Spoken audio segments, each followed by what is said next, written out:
মোবাইলে কোরআন তেলাওয়াত শুনলে সওয়াব হবে কিনা খুব গুরুত্বপূর্ণ একটি বিষয়। আমরা অনেকেই কিন্তু এখন মোবাইলের মাধ্যমে কোরআন তেলাওয়াত শুনি এবং মোবাইলে কোরআন তেলাওয়াত করি। মোবাইলে কোরআন তেলাওয়াত যদি আপনি না পড়তে পারেন বা কুরআনুল কারীম যদি আপনি না পড়তে পারেন, তাহলে কুরআনুল কারীম শুনবেন বা কোরআন পড়তেও পারেন, আবার মোবাইলেও মাধ্যমে শুনবেন, তাহলে আপনার সওয়াব হবে কিনা খুব গুরুত্বপূর্ণ একটা বিষয়। আজকে অধিকাংশ ইয়াং যারা, তারা বেশিরভাগ কুরআনুল কারীমের তেলাওয়াত তারা মোবাইলের মাধ্যমে শোনে। এটা খুবই ভালো বিষয় যে আজকে যুবকেরা গান বাজনা ছেড়ে দিয়ে বিভিন্ন নাটক সিনেমা এগুলো বাদ দিয়ে তারা কুরআনুল কারীমের তেলাওয়াত শুনছে।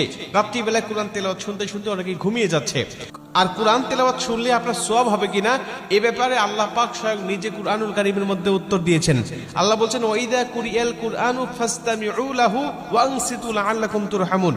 আল্লাহ পাক বলছে, যখন কুরআনুল কারীমের তেলাওয়াত হয় তখন তোমরা চুপ থাকো, তোমরা কথা বলো না। ওয়াইদা কুরিয়াল কুরআনু ফাসতামিউ লাহু ওয়া আনসিতু লাআল্লাকুম তুরহামুন, এবং মনোযোগ সহকারে তোমরা শ্রবণ করো, আশা করা যায় যে আল্লাহ পাকের রহমত তোমাদের উপর বর্ষিত হবে। আল্লাহর কোরআন আপনি শুনবেন মোবাইলের মাধ্যমে হোক আর কারো কণ্ঠে হোক আর সামনাসামনি হোক, আপনি যখনই কুরআনুল কারীমের তেলাওয়াত শুনতেছেন তখনই আল্লাহ আপনার উপরে রহমতের বারিধারা বর্ষণ করছেন। অতএব মোবাইলের মাধ্যমে আপনি কোরআন তেলাওয়াত শুনতে পারবেন, এটা হলো প্রথম নম্বর কথা।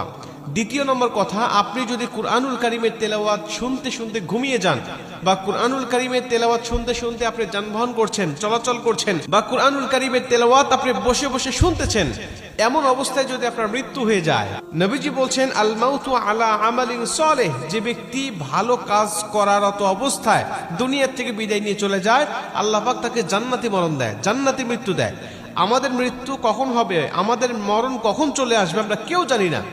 আল্লাহ যদি আমাদের ভালো কাজ করারত অবস্থায় মৃত্যু দেয়, অর্থাৎ কুরআনুল কারীমের তেলাওয়াত শোনা অবস্থায় আপনার মৃত্যু হয়ে গেছে, অথবা কুরআনুল কারীমের তেলাওয়াত শুনে আপনি ঘুমিয়ে গিয়েছেন, ওই ঘুমের ঘরে আপনার মৃত্যু হয়ে গেছে, নবীজি সাল্লাল্লাহু আলাইহি ওয়াসাল্লাম বলছেন যে আল্লাহ পাক তাকে জান্নাতি মরণ দিবে।